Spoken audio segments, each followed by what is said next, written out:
My name is Jason. I'm sitting up here with Derek, right? Yeah. All right. This is Derek. A man of many names.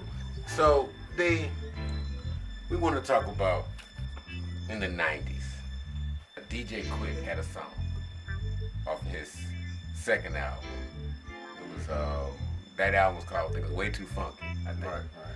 So, I'm trying to figure out, was it during this time when the West Coast was popping? How many people have you seen come to St. Louis? Like, that was from the West Coast during the time that at our age that people were really into it, like in the 90s. Because I can't figure too many out. But when Quik came and he said Jus Lyke Compton and threw everybody off. Midwest was the key to both sides because people either in the Midwest either was listening to the East Coast or they were listening to West Coast. DJ Quik's song was about underestimating the cities he went to. Exactly. So I'm just trying to figure out, did the whole music industry underestimate the city itself? Yeah, everybody did because especially St. Louis. St. Louis was one of those cities that picked up everything from East Coast, West Coast, and tried to be like them. Same with Chicago.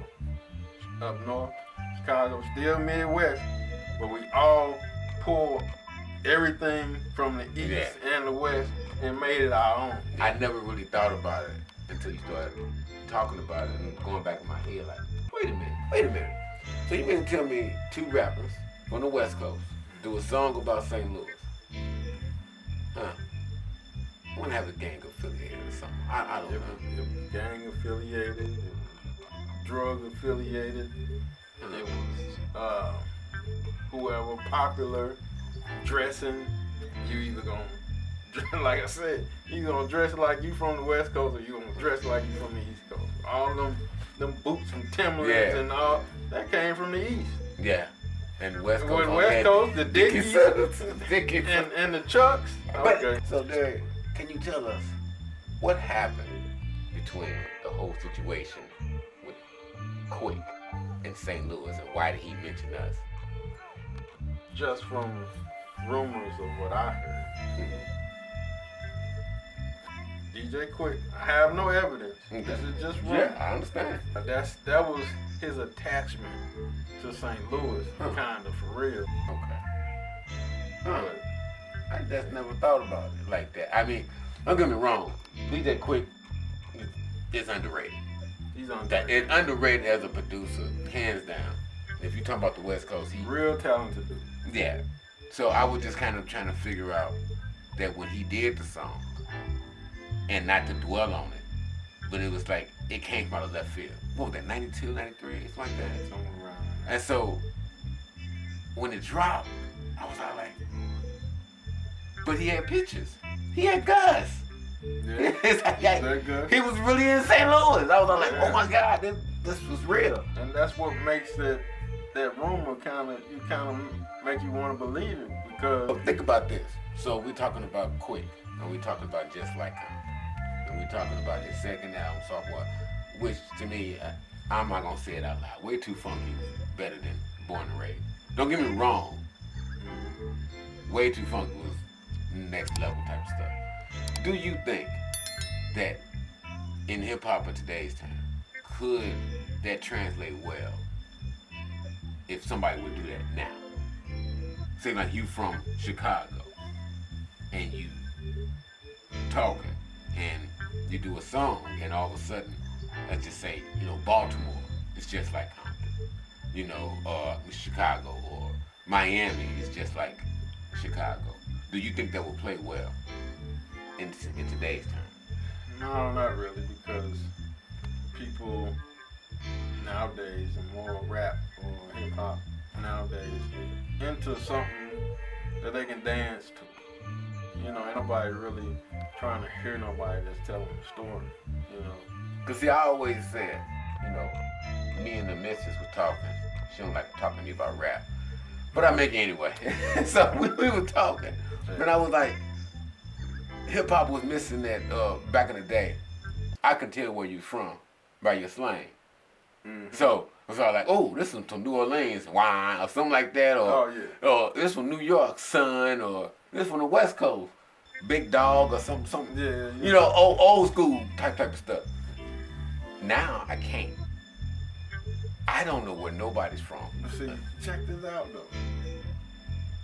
St. Louis had all that slang. Yeah. We brung it all in and made it ours.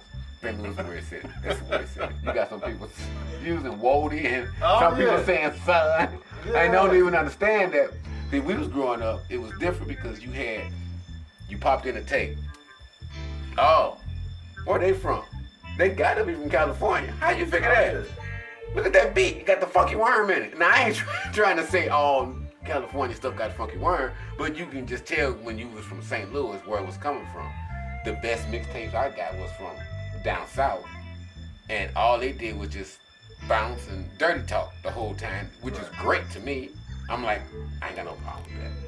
I'm just trying to figure out what happened to that whole. Is it because that we got money to piggyback off of the whole Jus Lyke Compton thing about St. Louis?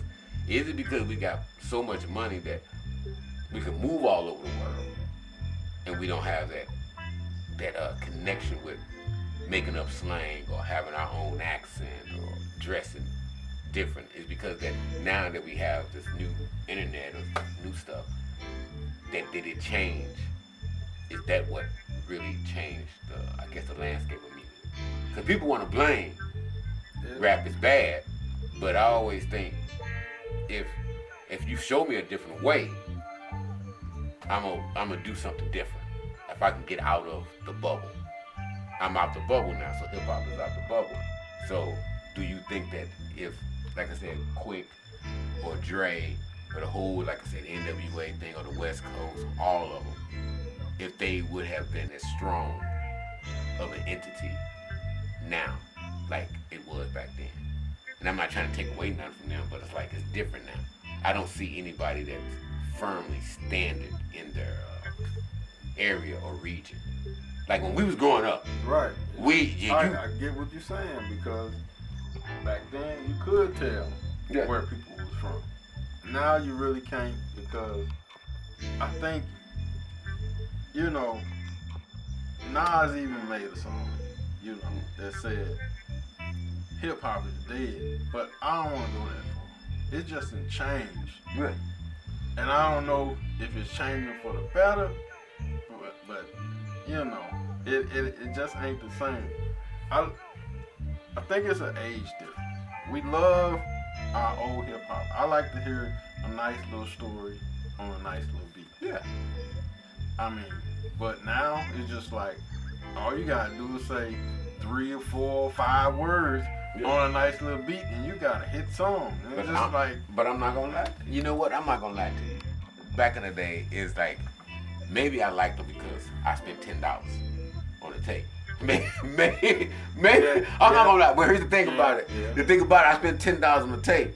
So I swear to you, I will judge you harshly. I read the linear notes, the credits. I opened up that whole damn cassette thing, and who you got producing? Who engineered? So if I see something like D&D Studios, be all like, who went there? J. Rule and Mad Lion, they all went. Let me backtrack. Let me see who else went there. I was real harsh. Now, I'm not harsh. As an old black man, I'm not harsh. Some people say, well, you heard Lil Yachty? Yeah. Like, that, well, have you heard Lil Durk? I'm like, okay. Pick out the phone. I'm gonna put it in my playlist. See how easy that is. There is no, how can I put it? There is no sense of urgency, because I can get it now. See, when we were growing up, that $10 tape, you go to Street Side, or you go to Blockbuster Music, or you go to Sam Goody, and it was a completely different thing, because to go back to the Quik story, is that if everything was just like Compton, now we see why. All the music stores It's all selling the same thing at that same time. And do I think it was as serious? Do I think people did more wrong in rap in the 90s? Yes. But we don't talk about it. Like, how the hell did DJ Quik get all of that stuff? How the hell did Master P go from New Orleans to Richmond? All this and more when we come back. D, we gotta talk more, man. Gotta get those stories up. So you good.